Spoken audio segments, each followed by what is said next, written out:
Assalamualaikum warahmatullahi wabarakatuh. Waalaikumsalam. Salam sejahtera untuk kita semua. Kembali lagi di Semegadia Podcast. Perkenalkan, saya Rizal Andrianto dari kelas 12 Farmasi. Dan Saya Ibu Ayu Esa Mahesti, Guru Bimbingan dan Konseling SMK Agama Cendekia, Surabaya. baik, gimana nih kabarnya sahabat Semegadia Podcast? Tentunya sehat selalu dan tentunya semangat juga ya. Acara kali ini saya tidak sendiri, saya ditemani dengan Ibu Ayu, Ibu Guru BK. Ya, betul. Akan membahas tentang bagaimana cara memanajemen waktu dengan baik dan benar. Soalnya di pandemi seperti ini kita nggak bisa memanajemen waktu dengan benar, Bu. Iya, Dan nggak bisa mengatur waktu, kapan waktunya belajar. kapan belajar, terus berikutnya lagi terkadang kalau pagi ya sulit bangun untuk mengikuti daring. Belum lagi ada anak yang harus membagi waktu, kapan dia harus bekerja ya, terus kapan dia harus mengerjakan tugas-tugas daring dan membantu pekerjaan di rumah ya. Memang nggak mudah ya saat ini. Iya, Bu. Tentunya Rizal sendiri kan juga merasakan Iya, ya. saya sendiri juga bekerja juga. Iya. Jadi nggak bisa mengatur waktu, kapan aku kerjanya, kapan juga belajarnya. Tidurnya juga nggak teratur. Gimana tidurnya? Kalau malam itu susah tidur, Bu. Oh, Jadi gitu. bangunnya pagi itu agak kesiangan. Agak kesiangan ya. Ya, jadi nanti itu yang akan kita kupas. Baik.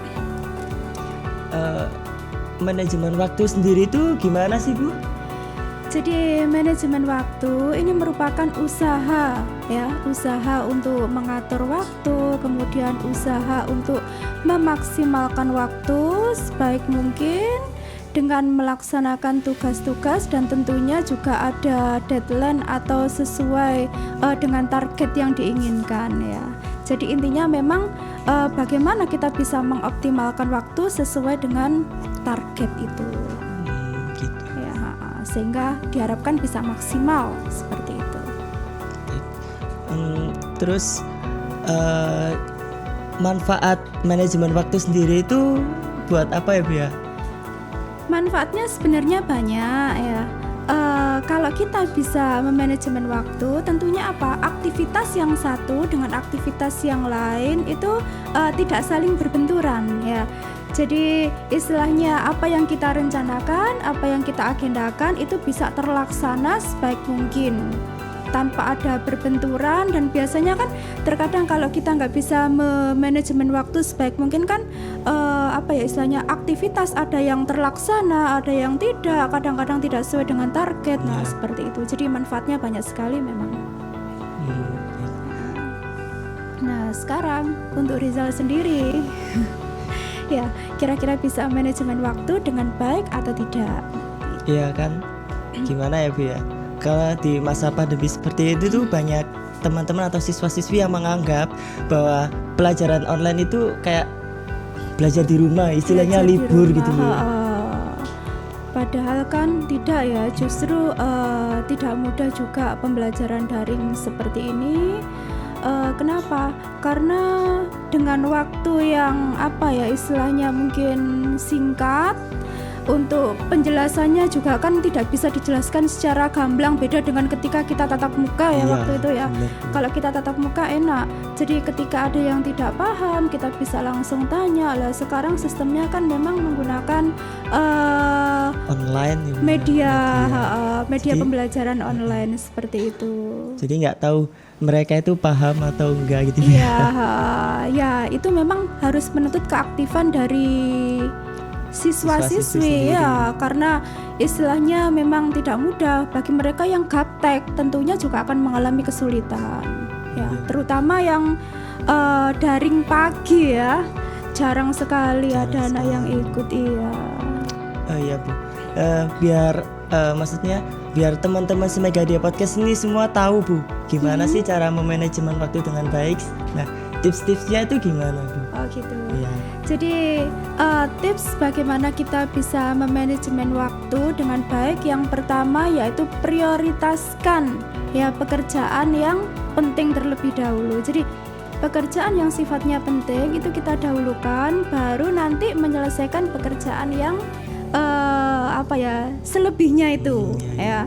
Kenapa? Karena misalkan kalau kita mengerjakan istilahnya aktivitas yang kurang penting ya, otomatis kan kurang ada manfaatnya juga ya. Jadi diselesaikan yang penting sesuai dengan deadline-nya, baru aktivitas yang lainnya. Itu yang poin pertama ya.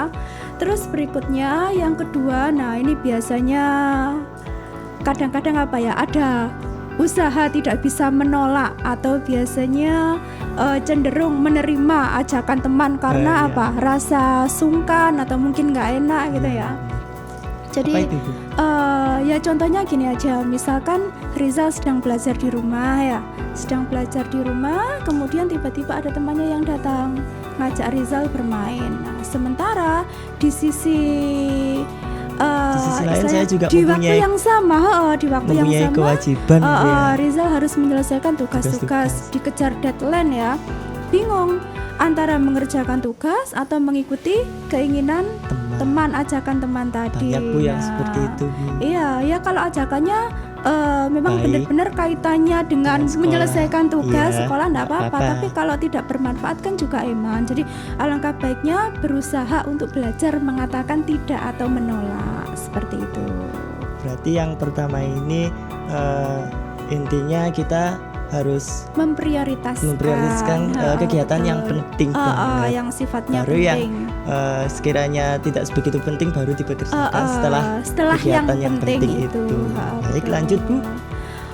Terus berikutnya, nah biasanya siswa ini banyak yang suka menunda-nunda pekerjaan. Nah, mungkin Rizal sendiri pernah ya mengalami pasti, hari ini ada tugas apa, terus misalkan saya kerjakan nanti dulu lah, nanti ya. Kata-kata nanti sehingga numpuk banyak ya.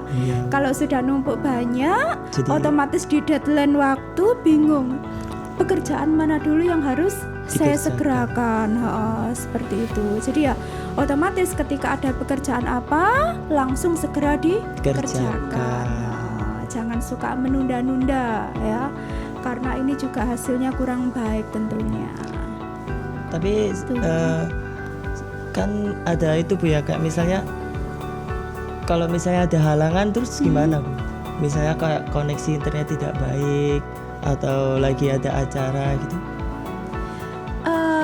Jadi gini, istilahnya kalau waktunya daring itu kan ada jam-jamnya ya. Jadi usahakan ketika waktunya daring itu dioptimalkan sebaik mungkin ya. Jangan biasanya sekarang waktunya daring, saya buat untuk aktivitas yang lain, yang mana aktivitas di luar daring ya jangan ya. Kenapa? Karena kalau seperti itu nanti otomatis kurang bisa dalam manajemen waktu ya. Jadi istilahnya tanggungan tugas-tugas daring itu diselesaikan dulu, baru nanti aktivitas yang lain. Lah andai kata nggak bisa ikut daring atau tugasnya misalnya ada keterlambatan, ya kan bisa izin sama guru ya. Yang penting dikerjakan dan usahakan tepat waktu itu. Berarti yang kedua ini apa namanya Bu? Jangan suka menunda-nunda karena bukan belajar online ini bukan sama kayak sekolah biasanya Bu ya, bukan libur atau bukan bukan. Masalahnya kan di tengah pandemi seperti ini masih belum memungkinkan ya untuk pembelajaran di sekolah full seperti yang sebelumnya. Betul. Nah, selain itu yang tidak kalah penting, tadi Rizal kan sudah menyampaikan ya, istilahnya mungkin sempat menyampaikan unek-uneknya, Bu, saya kalau tidur malam-malam kadang-kadang nggak bisa bangun pagi gitu ya. Nah, padahal kalau kita istilahnya tips untuk memanajemen waktu dengan baik ya, tentunya waktu istirahat juga harus cukup. Iya. Ya. Paling enggak minimal berapa? 7 sampai 8 jam. Nah, kalau misalnya nggak bisa tidur kayak gitu terus gimana tuh Bu? Tips yang lain jadi biar bisa tidur tepat waktu gitu. Gini, nggak bisa tidurnya tuh kenapa? Ya mungkin karena banyak pikiran atau mainan HP. Mainan HP ya. Pasti Ya, mainan HP. jadi sekarang kan istilahnya banyak sekali ya anak-anak yang tidurnya larut malam karena keasikan main HP ya. Jadi paling tidak harus kita bisa apa ya, memilah-milah mana yang sifatnya penting, mana yang tidak. Kalau mainan HP nggak ada manfaatnya dan itu nggak penting ya tolong diletakkan dulu. Karena apa? Istilahnya otaknya kan juga perlu diistirahatkan juga ya. Kalau kualitas tidur kita juga kurang, otomatis nanti mempengaruhi kinerja kita keesokan harinya juga. Entah itu mungkin nggak bisa bangun pagi atau mungkin istilahnya apa ya, nggak bisa konsentrasi dan lain sebagainya ya. Kasihan otak juga, kasihan badan kita juga Iya. ya itu. Baik, selanjutnya apa lagi Bu tipsnya? Tips yang berikutnya yaitu jeli dalam mengatur waktu. Jadi paling tidak dalam sehari itu kan pasti kita punya rencana ya. Rencana. Oh iya, jam sekian aktivitasnya apa. Terus tentunya kita juga harus bisa memprioritaskan waktu beraktivitas itu harus kita selesaikan dalam waktu berapa. Jadi jangan mencampur adukkan. Tadi sudah saya contohkan ya, misalnya waktunya daring malah digunakan untuk main ya, digunakan untuk tidur. Padahal waktu tidur kan ada sendiri, daring ada sendiri, mengerjakan tugas ada sendiri. Seperti itu. Jadi jeli dalam mengatur waktu sesuai dengan jadwal atau rencana awal yang sudah kita susun. Seperti itu. Nah, terus berikutnya ya yang tidak kalah penting, olahraga. Nah, biasanya kalau waktu masih istilahnya pembelajaran di sekolah itu kan ada aktivitas olahraga ya. Sekarang pembelajaran daring, anak-anak yang sulit untuk bangun pagi malah keenakan diteruskan ya. Jam berapa baru bangun. Jadi paling tidak usahakan olahraga. Ya padahal di masa pandemi seperti ini kan harus olahraga pagi. Banyak olahraga, betul. Biar ya, tubuh jadi, makin fit juga Bu ya. Betul. Ya, jadi selain olahraga juga harus mengkonsumsi makanan-makanan yang bergizi, mengandung 4 sehat 5 sempurna ya. Dikurangi makanan instan ya. Kenapa? Karena kalau kita mengkonsumsi makanan yang sehat tentunya juga akan bermanfaat juga untuk diri kita ya, seperti itu. Dan yang tips terakhir ya, tentunya juga bisa memanfaatkan waktu luang ya. Biasanya kadang-kadang kalau anak-anak ada waktu luang itu kan dibuat banyak mainnya, mungkin banyak ngegame ya. Sekarang dunianya memang ya era globalisasi. Jadi kalau misalkan ada waktu luang ya, coba digunakan untuk aktivitas yang bermanfaat. Misalkan kalau hobi desain ya, kebetulan di sini kan ada jurusan multimedia ya, dunianya desain. Coba dibuat iseng-iseng desain apa? Ya hitung-hitung belajar ya, itu. Lah kalau mungkin untuk jurusan farmasi ada waktu luang, coba diminta apa istilahnya dipakai untuk mempelajari apa istilahnya istilah-istilah dunia farmasi, obat-obatan. Nah itu sama untuk jurusan pemasaran, kemudian untuk jurusan keperawatan juga ya. Terus bagi yang misalkan hobi tulis menulis, coba barangkali ada waktu luang dipakai untuk misalkan kayak membuat apa cerita pendek atau mungkin yang lainnya ya itu. Jadi yang lebih paham bagaimana kita memanfaatkan waktu luang itu adalah diri kita sendiri ya. Kelebihan kita apa ya itu yang nanti lebih baik kita manfaatkan, seperti itu ya. Lah kalau Rizal sendiri hobinya apa? Hobi saya banyak Bu. Salah satunya mungkin yang bisa dipakai atau yang bisa dibuat untuk mengisi waktu luang misalkan. Biasanya saya bernyanyi sih. Karaokean lewat aplikasi di HP. Itu juga kadang membuat saya nggak bisa tidur malam loh Bu. Gitu, latihan.